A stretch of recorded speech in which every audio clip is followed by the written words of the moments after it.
Hello my dear students, देखेंगे यह आप देख रहे हैं क्लास 10 के ऑब्जेक्टिव केमिस्ट्री के पार्ट 1 का यानी चैप्टर नंबर 1 का पार्ट 1 देख चुके हैं।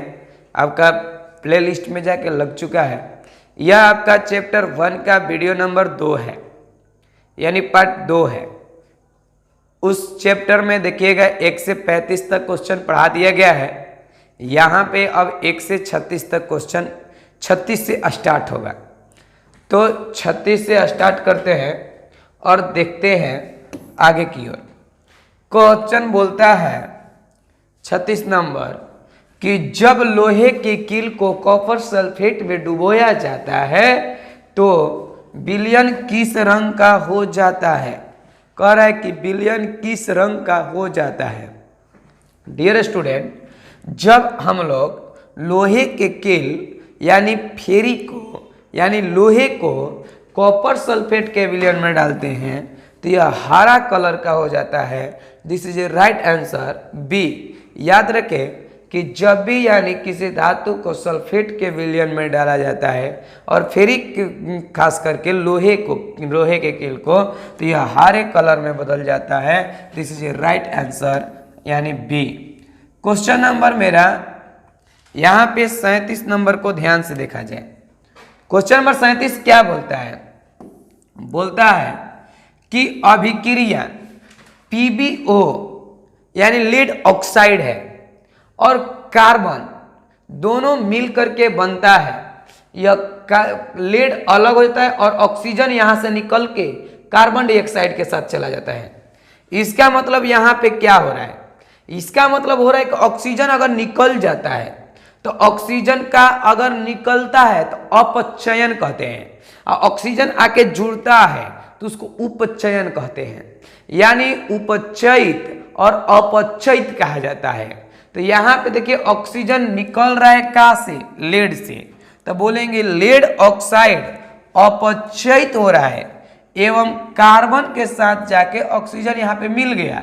एक मतलब कि कार्बन का उपचयित हो रहा है, तो लीड ऑक्साइड का यानी अपचयित हो रहा है और कार्बन का यानी उपचयित हो रहा है। तो this is a right answer B. ये सॉरी सी, यहाँ पे this is a right answer C हम लोग मारेंगे कि लीड ऑक्साइड अपचयित हो रहा है एवं कार्बन डाइऑक्साइड उपचयित हो रहा है। क्वेश्चन नंबर यहाँ पे देखिए 38 क्या कहता है डियर स्टूडेंट? 38 नंबर कहता है AB एक नामक है और इस CD के साथ मिलता है। तो यह जो D है A के साथ और B है तो C के साथ, यानी A अपने जगह पर C अपने जगह पर रहता है, बाद वाला अंक हट जाता है। ध्यान से इस बात को समझिए।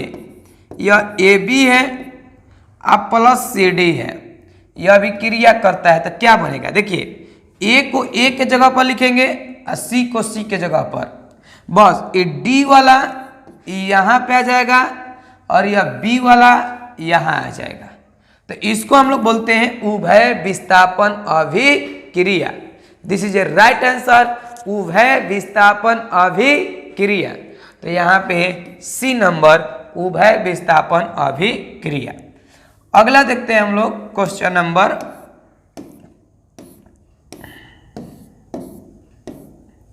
39। क्वेश्चन नंबर 39 क्या बोलता है? 39 बोलता है कि दूध से दही बनना कैसा परिवर्तन है। देखिए दूध से दही बन जाए यानी वैसे परिवर्तन जो एक बार जो हो गया पुनः दोबारा अपनी अवस्था में न है, यानी जो एक अवस्था से दूसरी अवस्था में बदल जाए लेकिन पुनः अपनी अवस्था में न आ जाए, इसी को बोलते हैं रासायनिक परिवर्तन। जैसे कोयले को जल जाना, अब कोयला जल गया तो पुनः कोयला नहीं बनेगा, वो राख बनेगा। तो यह जो क्रिया हो रहा है रासायनिक परिवर्तन है। जैसे मैं आपको बता दूं कि अगर मान लीजिए आटा है, आटा को सान के रोटी बना दिए तो पुनः आटा नहीं बनेगा, यह एक रासायनिक परिवर्तन हुआ। लेकिन जब पुनः अपने अवस्था में आ जाए तो उसको भौतिक परिवर्तन कहेंगे। तो इसलिए जो दूध से दही बन गया तो पुनः दूध नहीं बनेगा, तो जब पुनः नहीं बनेगा तो इसको हम बोलते हैं रासायनिक परिवर्तन। This is a right answer B. This is a right answer B. अगला क्वेश्चन यहां पे देखते हैं 46 नंबर। 40 बोलता है कि रासायनिक अभिक्रिया में भाग लेने वाले पदार्थ को क्या कहते हैं। देखिए, जो रासायनिक अभिक्रिया में पदार्थ भाग लेता है उसे हम लोग अभिकारक, और जो रासायनिक अभिक्रिया के फल स्वरूप प्राप्त होता है उसे प्रतिकारक कहते हैं। यानी जो रासायनिक अभिक्रिया में भाग लेता है वह अभिकारक कहलाता है। तो यही क्वेश्चन पूछा है कि रासायनिक अभिक्रिया में भाग लेने वाले पदार्थ को कहते हैं अभिकारक। This is a right answer. Question number 41 क्या बोलता है, वे अभिक्रियाएं जिनके घटित होने से ऊर्जा अवशोषित होती है। अवशोषित माने ऊर्जा को खींचती है, ऊर्जा अपने अंदर बुलाती है, उसको घटित होने के लिए ऊर्जा की आवश्यकता होती है, तो उसको हम लोग क्या कहते हैं। तो जिसके लिए यानी ऊर्जा की आवश्यकता होती है उसे हम ऊष्माशोषी बोलते हैं। ऊष्माशोषी कहने का मतलब होता है कि जो ऊष्मा को अपने अंदर सोख ले मतलब अवशोषित कर ले। तो जो ऊष्मा को सोख लेता है उसे ऊष्माशोषी अभिक्रिया। कोई दिक्कत है? This is right answer. अब कोई दिक्कत है तो बोलते रहिए। अरे केमिस्ट्री इतना हल्का है कि आप एक बार पढ़ लीजिए तो कभी नहीं भूल पाएंगे। केमिस्ट्री बहुत ऑब्जेक्टिव हल्का। कह रहा है कली चूना पर जब जल डाला जाता है तब अभिक्रिया होता है। तो देखिए, कली चूना जो होता है और उस पे जल डालना है, तो कली चूना लीजिए, जल डालिए, तो देखिएगा को मतलब आग निकल रहा है। क्या निकलता है? आग, यानी धुआं निकलने लगता है। वो गर्म हो जाता है बर्तन। इसका मतलब कि ऊष्मा उत्पन्न होता है, और जिस अभिक्रिया में ऊष्मा उत्पन्न हो जाए उसको हम लोग ऊष्माक्षेपी अभिक्रिया कहते हैं। उसको क्या कहते हैं? ऊष्माक्षेपी अभिक्रिया। This is a right answer. आपका हो जाएगा ए। बहुत बेहतरीन और बहुत अच्छे क्वेश्चन से हम लोग मिलने जा रहे हैं। यहां पे क्वेश्चन नंबर 43 है। 43 इतना क्वेश्चन जानदार क्वेश्चन ही नहीं है। क्वेश्चन देखिए 43 कितना मस्त है, लड़का लोग को कंफ्यूज करके रखता है। कहता है क्लोरोफिल और सूर्य के प्रकाश की उपस्थिति में पौधे हवा के यानी हवा से कार्बन डाइऑक्साइड एवं पृथ्वी से जल को ग्रहण करके अपना भोजन बनाती है। देखिए, पेड़ पौधों को भोजन बनाने के लिए 4 चीजें चाहिए। पहला चीज है उनकी पत्तियों में क्लोरोफिल होती है, वो होगा तभी खाना बनेगा। ये आप बचपन से सुनते आ रहे हैं। दूसरी चीजें जो चाहिए उसका नाम है जल, और तीसरी चीज है सूर्य के प्रकाश, और चौथे चीज है कार्बन डाइऑक्साइड। ये चारों चीजें रहेंगे तभी आपका भोजन बन पाएगा पेड़ पौधे से, अन्यथा भोजन ही नहीं बनेगा। और इस अभिक्रिया को हम बोलते हैं प्रकाश रासायनिक अभिक्रिया, क्योंकि यह अभिक्रिया प्रकाश के उपस्थिति में ही उत्पन्न होगी। जो अभिक्रियाएं प्रकाश की उपस्थिति में घटित होती है उसे प्रकाश रासायनिक अभिक्रिया कहते हैं। जो अभिक्रियाएं प्रकाश की उपस्थिति में नहीं घटित होती है वो तो अपना कंडीशन के अनुसार प्रकाश अभिक्रिया नहीं कहलाएगा, लेकिन जो प्रकाश की उपस्थिति में घटित हो, आपका क्लोरोफिल जो है यह एक हरित लवक है, यानी हरित वर्णक कहा जाता है। और यह जो वर्णक होता है यह आपका ऑक्सीजन के प्रकाश की उपस्थिति में ही काम करते हैं।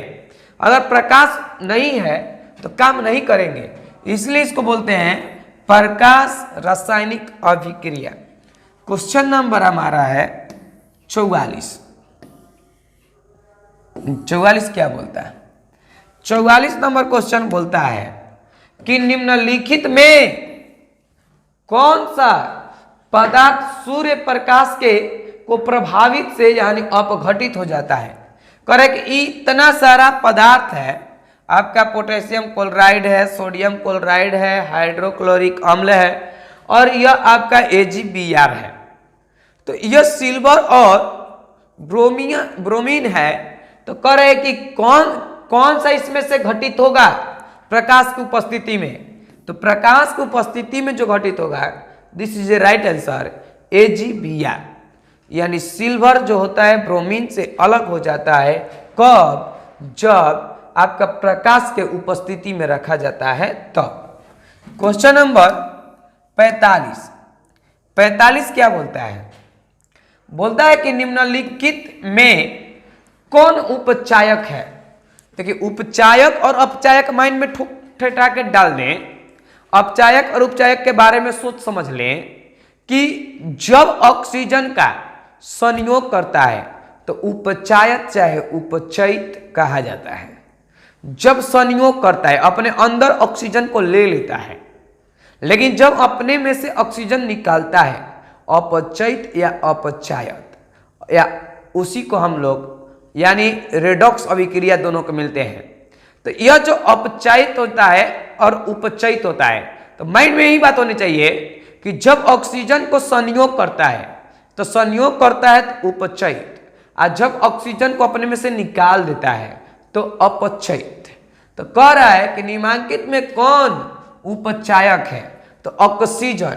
ऑक्सीजन है ना संयोग होगा, तो यह संयोग जब हो जाएगा तो यह उपचायित हो जाता है। This is a right answer, ओ। अगला क्वेश्चन 46 क्या बोलता है? बोलता है कि शरीर में भोजन का पचना किस प्रकार की अभिक्रिया है? देखिए, शरीर में क्या है? ग्लूकोज है। शरीर के अंदर जो कुछ भी हम खा पी करके बनाते हैं वह ग्लूकोज बनाते हैं। This is right answer. आप कितना भी मिश्री, मेवा, मलाई कुछ भी खा लें, लास्ट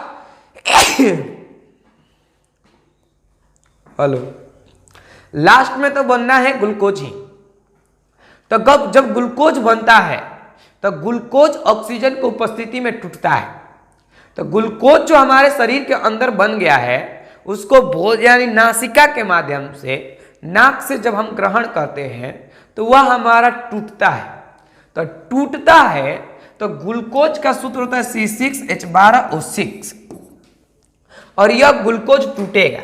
तो जब टूटेगा तो टूटने की क्रिया को अपघटन बोलते हैं। तो यह अभिक्रिया क्या कहलाएगा? अपघटन। और ये टूट के क्या क्या बनता है?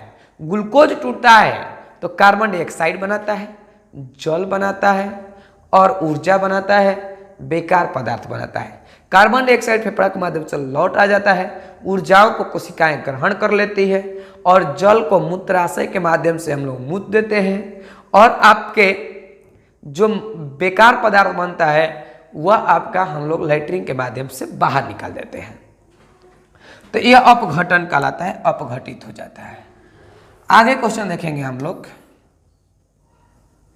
क्वेश्चन नंबर 47 क्या बोलता है कि वसा युक्त, जिसमें वसा हो, वसा माने घी, घी को वसा बोलते हैं, जिसमें तेलौस चीज हो, तेल वाला चीज हो, तो वसा युक्त अथवा तैलीय खाद्य यानी सामग्री को जब लंबे समय तक रख दिया जाता है तो वह विगंधित यानी दुर्गंधित हो जाता है। विकृत गंधी कहें या दुर्गंधित कहें, खराब हो जाता है। तो इसका कारण है, क्या कारण है कि वह दुर्गंधित हो जाता है, बेकार हो जाता है? तो एक बात है जाने कि ऑक्सीजन के साथ वह संयोग कर लेता है। अगर भोजन ऑक्सीजन के संपर्क में न लाया जाए तो वह आपका कम दुर्गंधित होगा, खराब नहीं होगा उतना जल्द। लेकिन ये ऑक्सीजन के साथ अभिक्रिया करके ऑक्सीकृत हो जाता है। तो जब ऑक्सीकृत हो जाता है तो भोजन खराब हो जाता है। तो जब ऑक्सीजन के साथ आए उसको हम लोग क्या बोलते हैं? जो ऑक्सीजन के साथ मिलता है उसे उपचयित कहते हैं। यानी उपचयित हो जाने के कारण यह दुर्गंधित हो जाता है, यह दुर्गंधित होता है। कोई दिक्कत है? नहीं होना चाहिए भाई दिक्कत। हम है ना, किस बात की दिक्कत होगी आपको? 48 नंबर कहता है कि प्राकृतिक गैस CH4 का दहन है, CH4 का दहन है, प्राकृतिक गैस CH4 का दहन है। तो जो दहन की प्रक्रिया हो रही है, यह दहन में क्या होता है? ऑक्सीकरण नहीं, CH4 के दहन के मतलब हुआ कि उसमें से ऊष्मा निकलता है। तो देखिए ऊष्मा जिसमें निकलता है उसे ऊष्मा क्षेपी कहते हैं, और ऊष्मा क्षेपी के यहाँ पे कोई यानी दिया ही नहीं है ऑप्शन, तो this is a right answer, इनमें से कोई नहीं, यानी यहाँ पे हो जाएगा इनमें से कोई नहीं। देख सकते हैं आप, पूरा पूरा क्वेश्चन देखिए, अच्छे से देखिए। क्वेश्चन नंबर 49 क्या बोल रहा है? 49 बोल रहा है कि निम्नलिखित में कौन सा पदार्थ बिना ज्वाला के जलता है? तो बिना ज्वाला के कौन जलता है? देखिए ज्वाला मतलब होता है कि जिसको जलाने पर ऊपर की तरफ भाप यानी ऊपर की तरह लपक मारे, ऊपर की तरह ज्वाला दे, आग भह भह बर लगे, तो उसको ज्वाला कहते हैं। तो कोयला जो है ये कोयला बिना ज्वाला के जल लेता है। कोयला देखिएगा खाली लाल होता है, जलता है यानी कैसे आग नहीं फेंकता है, तो कोयला बिना ज्वाला के जलता है। This is a right answer. कोई दिक्कत है? अब देखिए क्वेश्चन नंबर हमारा 50 क्या बोलता है? 50 जो भी बात कहे बहुत सटीक बात कह रहा है। कह रहा है कि लोहे के चूर्ण पर तनु हाइड्रोक्लोरिक अम्ल डालने से कह रहा है कि निम्नलिखित में कौन सी क्रिया होती है? कह रहा है ना कि जब हम लोग लोहे के चूर्ण हो उस पे हाइड्रोक्लोरिक अम्ल डालें, लोहे के चूर्ण को हम लोग Fe बोलते हैं, हाइड्रोक्लोरिक अम्ल को HCl बोलते हैं। तो देखिए यह आपका मिलता है, या Fe2 बोल सकते हैं यहाँ पे, तो यहाँ पे बनता है A2FeCl प्लस हाइड्रोजन गैस मुक्त होता है। हाइड्रोजन गैस क्या होता है? मुक्त होता है। तो कह रहा है ना कि हाइड्रोजन गैस यानी हाइड्रोजन गैस एवं फेरिक क्लोराइड बनता है। देखिए इसको बोलते हैं फेरिक क्लोराइड और इसको बोलते हैं हाइड्रोजन गैस। तो इस अभिक्रिया में क्या हो रहा है? तो हाइड्रोजन गैस और फेरिक क्लोराइड बनता है। तो this is a right answer A, hydrogen gas और फेरिक क्लोराइड बनता है। क्योंकि अब कहेंगे सर जी क्लोरीन गैस का नहीं बनता, फेरिक हाइड्रोक्साइड। पहले तो हाइड्रोक्साइड की बातें नहीं कर सकते क्योंकि इसमें ऑक्सीजन है नहीं, तो बात तो करेंगे नहीं। और एक बात और जान लें कि एक ऑप्शन पकड़ने का ट्रिक भी है कि अगर कोई धातु अम्ल के साथ अभिक्रिया करता है तो फिक्स है कि हाइड्रोजन गैस ही निकलेगा। कोई भी धातु अम्ल के साथ अभिक्रिया करता है तो हाइड्रोजन गैस मुक्त होता है। तो this is a right answer A. अगला देखिए हमारा क्वेश्चन नंबर 51 कहता है कि PbO3 का होल ट्वाइस है और इनमें से कौन सा यानी यहां पे रहेगा, यहां पे खाली स्थान दिया है। तो डियर स्टूडेंट ऐसे क्वेश्चनों में संतुलित किया जाता है और जो संतुलित होता है यानी जिसकी कमी होती है उसको लिख दिया जाता है। देखिए इधर Pb 2 गो है, Pb इधर भी 2 गो है, चलिए नाइट्रोजन भी इधर 2 गो है, 2 दूनी के 4 गो है, नाइट्रोजन भी 4 गो है, ऑक्सीजन 3 दूना के 6, 6 दूना के 12 गो है, 2 गो और 4 दूना 8, 10 गो है। ऑक्सीजन कम है यहाँ पे O2, कोई दिक्कत? This is a right answer O2, क्योंकि वहां रखते ही यह अभिक्रिया संतुलित हो गई और जब अभिक्रिया संतुलित हो गई तो यह समीकरण सत्य है। अगला समझिए क्वेश्चन नंबर 52। क्वेश्चन नंबर 52 क्या बोलता है? 52 बोलता है कि अभिक्रिया जिसमें आयनों का आदान प्रदान होता है कहलाती है। करेक्ट, अभिक्रिया जिसमें आयनों का आदान प्रदान हो उसे हम द्विविस्थापन अभिक्रिया कहते हैं। अभी अभी हम आपको बताए हैं AB है और यानी यहां पे CD है, मान लिया जाए CD है, तो आयनों का आदान प्रदान करना है, मतलब यहां पे A का A रह जाएगा, C का C रह जाएगा, प्लस के साथ लिखते हैं C। तो इसका आयन B है तो E वाला इसके साथ, और इसका आयन इसको आयन बोलेंगे, D है तो D वाला। तो आदान प्रदान जब आयनों का हो रहा है तो द्विविस्थापन अभिक्रिया, और द्विविस्थापन अभिक्रिया न देकर के उभय विस्थापन अभिक्रिया दे दे फिर भी this is a right answer, उभय विस्थापन अभिक्रिया। द्विविस्थापन अभिक्रिया कहें चाहे उभय विस्थापन अभिक्रिया करें, बात एक ही है। अगला देखिए, भरपूर कंटेंट के साथ पढ़ें, पूरे मस्ती के साथ पढ़ें, क्वेश्चन में कोई दिक्कत नहीं होगा। आप अगर वीडियो को सुरक्षित ढंग से और अच्छे से मन से देख रहे हो तो कोई दिक्कत नहीं होगा। करे कि चांदी के यानी संरक्षण के, चांदी के संरक्षण के फलस्वरूप करे कि चांदी के संक्षारण के फलस्वरूप ऊपर किस रंग की परत बनती है। संक्षारण माने खराब होना, चांदी में जंग लगना, चांदी का बेकार होना, यह संक्षारण कहलाता है। तो संक्षारण की क्रिया में जब संक्षारण होगा, चांदी बेकार होगा, चांदी पे जंग लगेगा, तो चांदी के ऊपरी परत पर करिया जमने लगता है। यही कारण है कि शादी ब्याह में मम्मी लोग के देखिएगा पायल को लेके आ सरफ में तनी सा बूढ़ों के कटोरी में रख देती है, आ तब मार धके बरस 1 घंटा के बाद मारती है, आ करीवा कुल निकल जाता है, आ फिर चमक चमक चमक चमक छाने जैसा चमकावत रह झमकावत रह करते रहते हैं, तो ये करिया हो जाता है। कैसा हो जाता है? करिया। तो करिया को करिया कहेंगे ना, काली कहेंगे। तो काली रे काली, तो यहाँ पे काली रे काली करिया हो जाएगा। कोई दिक्कत है? नहीं।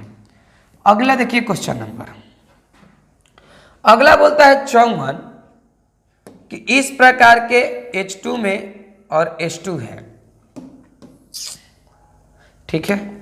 H2S प्लस आयोडीन के साथ यह अभिक्रिया करके बनाया है। तो कह रहा है किसका उपचायक हो रहा है। उपचायक कहने का मतलब कि जिसका संयोग होता है वही उपचायक होता है।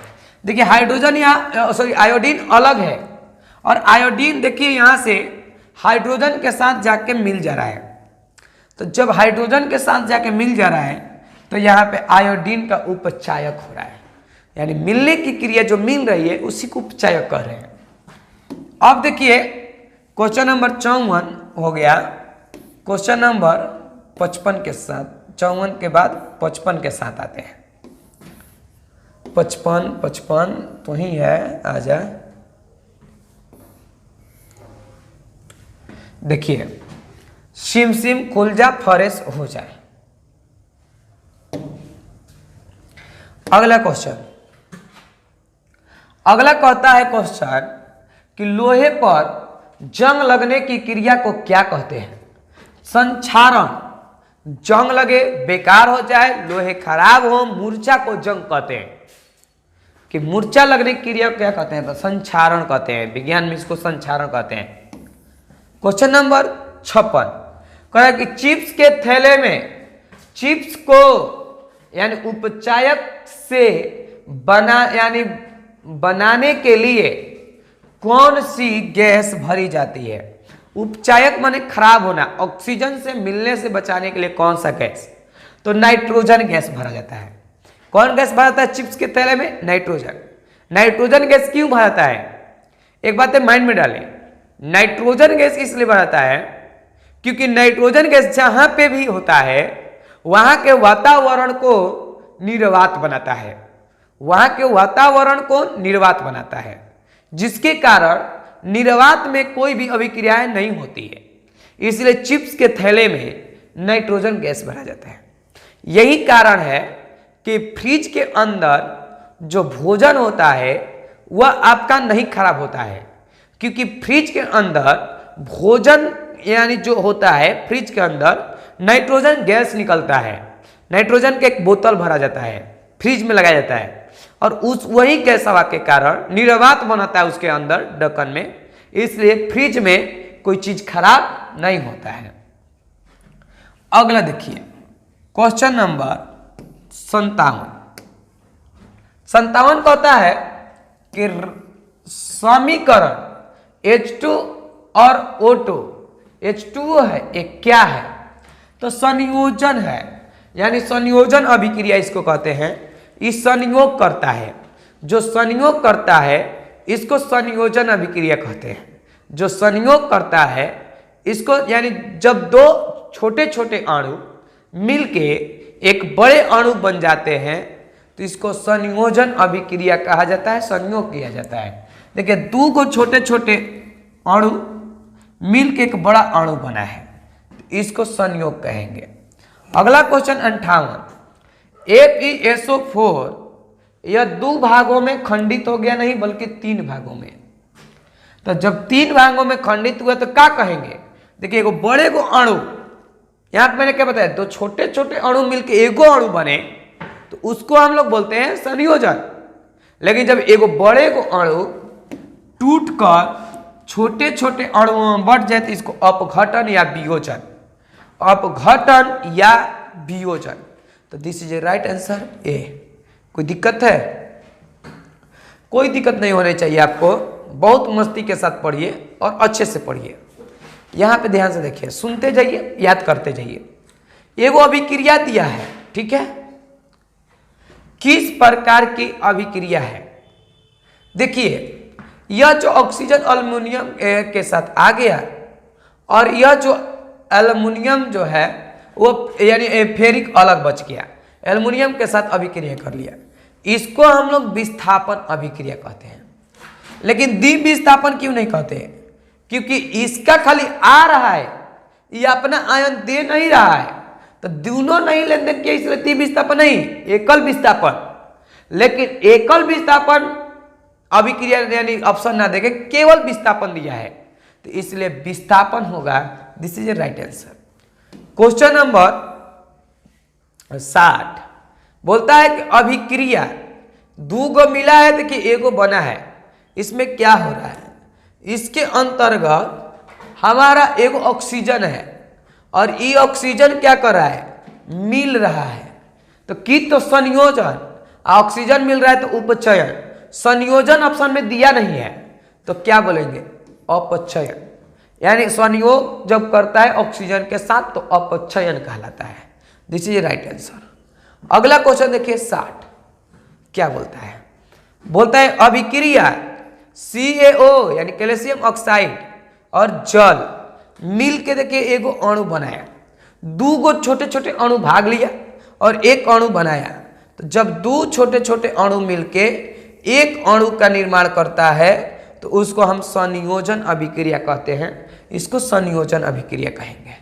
क्वेश्चन नंबर हमारा हो गया, देखिए क्वेश्चन नंबर 62। यह आपका क्वेश्चन नंबर 63 तक लास्ट क्वेश्चन है और आज के लिए यह चैप्टर का लास्ट क्वेश्चन है। कल से हम लोग वीडियो नंबर 2 पार्ट के वीडियो पढ़ेंगे, 2 पार्ट जानेंगे। यहां पे आज देखते हैं क्वेश्चन नंबर 62। जब किसी अभिक्रिया के समय किसी पदार्थ में ऑक्सीकरण की वृद्धि होती है, यानी ऑक्सीजन की वृद्धि होती है। ऑक्सीजन के जब वृद्धि हो रहा है तो मतलब ऑक्सीजन के साथ संयोग कर रहा है, और जो ऑक्सीजन के साथ संयोग करता है उपचयन कहलाता है। क्या कहलाता है? उपचयन कहलाता है। अगला क्वेश्चन, जल के यानी वैद्युत अपघटन में कैथोड पर कौन सी मुक्त गैस मुक्त होती है?